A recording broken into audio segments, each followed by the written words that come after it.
cinema जो हिसाब से सीरीज कमर्शियली एत हम ना सीरीयसली बहुत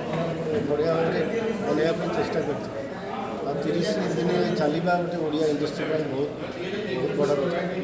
प्रत्येक ओडिया सिनेमा एमती चलू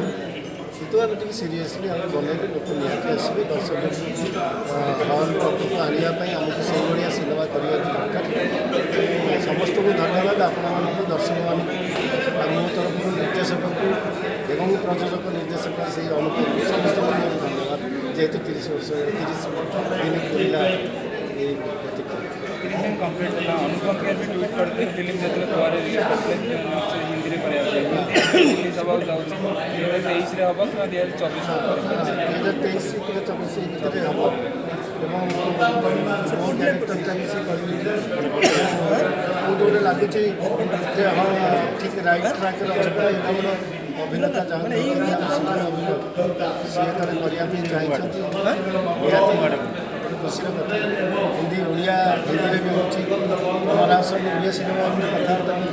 कर गोटे सुवर्ण जो फेरी तेणु आम मैंने गर्वित हवा कथा ओडिया सिनेमा